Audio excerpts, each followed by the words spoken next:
গ্যাসের সিলিন্ডারের ভর্তুকির টাকা ঢুকবে আপনার অ্যাকাউন্টে। ভুয়ো কলে পা দিতেই প্রতারণার শিকার দিনহাটার বাসিন্দা। এমন ঘটনা জানাজানি হতে শোরগোল পড়ে যায় দিনহাটার এলাকা জুড়ে। জানা যায় দিনহাটা ২ নম্বর ব্লকের বুড়িরহাট ২ নম্বর গ্রাম পঞ্চায়েতের খট্টিমারির বাসিন্দা নিত্যানন্দ বর্মনের কাছে এইচপি গ্যাসের সেন্টারের নাম করে ভুয়ো ফোন আসে। সেখানে নিত্যানন্দ বাবুকে বলা হয়, আপনার সিলিন্ডারের ভর্তুকির ৮,৯০০ টাকা আপনার অ্যাকাউন্টে ঢুকবে। এই কথা জানিয়ে কিউআর কোড পাঠাচ্ছিস পে করতে বলা হয়, কিন্তু পে কোড দিতেই দেখা যায় ওই ব্যক্তির অ্যাকাউন্ট থেকে 200 টাকা কেটে নেওয়া হয়েছে। ঘটনাটা কি বলে, ওরা প্রথমে ফোন করলো যে কাকু আপনার এরকম একটা অ্যাকাউন্টে একটা আপনি অনেকদিন থেকে গ্যাসের একটা সাবসিডি টাকা পান না, করোনার সময় অনেকগুলো গ্যাস নিয়েছেন, সেই সাবসিডির টাকাটা আমরা আজকে দিচ্ছি। আমি সাহেবগঞ্জ গ্যাস অফিস থেকে বলছি। হ্যাঁ, কি নাম নাম শুনতে লাগবে না, আমি অফিস থেকে বলছি, অফিসটাও আমি। হ্যাঁ, আপনি ওই আমরা যা যা বলছি সেটা করুন। কি করতে হবে, যে এরকম আমি একটা স্ক্রিনশট পাঠাচ্ছি, সেই স্ক্রিনশটে একটা পে করতে হবে, পে করলে আপনার এই টাকাটা ঢুকে যাবে। কত টাকা বলে, ৮,৯০০ টাকা ঢুকবে। পাবো তো আমি বলে, হ্যাঁ তুমি পাবার জন্যই তো আমি অফিস থেকে ফোন করতেছি। তারপরে তো ওরা একটা স্ক্রিনশট বারকোড পাঠালো, সেটাতে আমি ওই যে টাকাটা আমার ১৯৯ টাকা, ওটা আমি যেই আমাকে পে টিপছি ওটা কাটি গেল। তারপরে আমার ব্যালেন্স আসি গেল, এখন থেকে ৯০ টাকা আছে, ২৯০ টাকা চলে গেল। তার মানে আরে কি ব্যাপার, আমার তো টাকা কাটি হয়ে গেল। কারণ না কাউকে আপনার ব্যালেন্সটা কম তো, মানে ৫০০-র উপরে ব্যালেন্স থাকা লাগে, যার জন্য আপনার অ্যাকাউন্টে টাকাটা ঢুকতেছে না। আপনি অন্তত আরও ২১৮০ টাকা পে করেন, তাহলে আপনার এই পুরো টাকাটা ঢুকে যাবে। আমি তখনই বুঝতে পারলাম যে না, এটা তো সাইবার ক্রাইমের প্রতারক হতে পারে না, এখানে আর টাকা ঢোকানো যাবে না। সাথে আমি গ্যাস অফিসে যোগাযোগ করি। যোগাযোগ করার পরে ওরা বলে যে তুমি তোমার গ্যাস বই এবং অ্যাকাউন্ট বই নিয়ে আসো, কি ব্যবস্থা করা যায় আমরা করবো। ওই তৎক্ষণাৎ আমি চলে আসলাম। কোচবিহারে অত্যাধুনিক ডিজাইন সমৃদ্ধ মহিলাদের কুর্তি, লেহেঙ্গা, ব্লাউজ, ফলস, পিকো, চুড়িদার, স্কুল ড্রেস থেকে শুরু করে আধুনিক ডিজাইনের যে কোনো পোশাক সুলভ মূল্যে তৈরি করতে হলে যোগাযোগ করুন মডার্ন লেডিস টেইলারে। আমাদের ঠিকানা ভবানীগঞ্জ বাজার মধ্যস্থ RN রোড বাইলেন, নতুন মসজিদের দ্বিতলে। প্রোপ্রাইটার মকসেদুল হক। ফোন নম্বর 7477331046 নম্বরে। বিশেষ দ্রষ্টব্য, আমাদের কোনো শাখা নেই।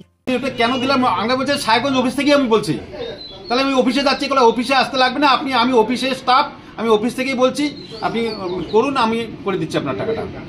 আমি তো কাজে ব্যস্ত ছিলাম, একটা মুহুরির কাজে, যার জন্য আমি তৈরি করে যদি টাকাটা ঢোকেই যদি, তাহলে পরে আমি ওই কাজটা করলাম। 200 টাকা কেটেছে। বুঝতে পারলাম যে এটা প্রতারক। ফোন করেছি, ফোন রিসিভ করেছে, হ্যাঁ বলছে যে বারবার আমাকে বিরক্ত করতেছেন কেন, আর ফোন করবেন না, এরকম বলছে। এবং আমার অ্যাকাউন্টটা ভবিষ্যতে যদি আমি টাকা ঢুকানো হয়, ওরা যদি কেটে নেয়, তার ভবিষ্যৎ সুরক্ষার জন্য আমি চলে আসছি।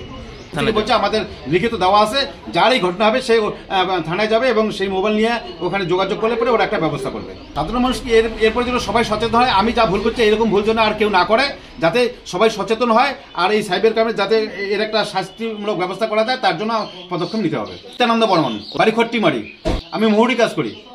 এরপর তাকে বলা হয় আরও 2150 টাকা পে করলে সে তার 8,900 টাকা পেয়ে যাবেন। এবার ওই ব্যক্তির বিষয়টি সন্দেহ হতেই সাহেবগঞ্জ গ্যাসের অফিসে কোনো ফোন করে বুঝতে পারেন তিনি প্রতারণার ফাঁদে পড়েছেন। পুরো বিষয়টি বুঝতে পারেন নিত্যানন্দ বর্মন, সাথে সাথে পুরো বিষয় নিয়ে সাহেবগঞ্জ থানায় অভিযোগ দায়ের করেন।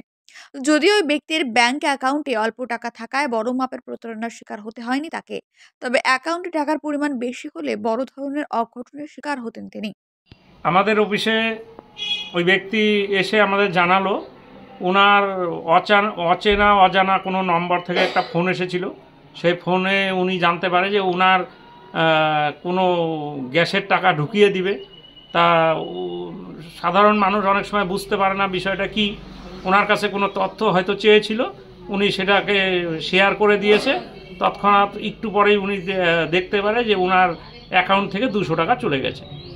এটাকে আমরা দেখি এটা হচ্ছে সাইবার ক্রাইমের সঙ্গে যুক্ত এই সমস্ত লোক, যারা বিভিন্ন প্রলোভন দেখিয়ে পুরুষ বা মহিলা যারা শুধু গ্যাস গ্রাহকই নয়, যে এরা বিভিন্নভাবে বিভিন্ন লোককে এরা বিভিন্ন প্রলোভন দেখিয়ে এরা টাকা আত্মসাৎ করে নিয়ে নেয়।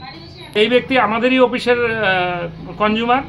এই ব্যক্তির সঙ্গে কথা হলো যে আপনি লোকাল প্রশাসনে অর্থাৎ পুলিশ স্টেশনে যান এবং যে কল নম্বর থেকে কলটি এসেছে এবং আপনি যা যা শেয়ার করেছেন সমস্ত তথ্য জানিয়ে আপনি একটা FIR করুন, আর প্রশাসন সেটাকে তদারকি করবে।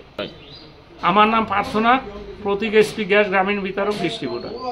এই বিষয়ে সাহেবগঞ্জ এইচপি গ্রামীণ গ্যাস বিতরক পার্থনাগ জানান, গ্যাসের টাকা ঢুকিয়ে দেওয়ার নাম করে ওই ব্যক্তির কাছে ফ্রড কল আসে। তথ্য শেয়ার করতেই ওনার ব্যাংক অ্যাকাউন্ট থেকে টাকা কেটে নেওয়া হয়। আমরা গ্যাস অফিসের মাধ্যমে গ্রাহকদের সব সময় সচেতন থাকতে বলি। শুধু গ্যাস গ্রাহকই নয়, বর্তমান সময়ে বিভিন্নভাবে প্রতারণার শিকার হচ্ছেন সাধারণ মানুষও। দিনহাটা থেকে সমীর হোসেনের রিপোর্ট, টিভিএন 24x7।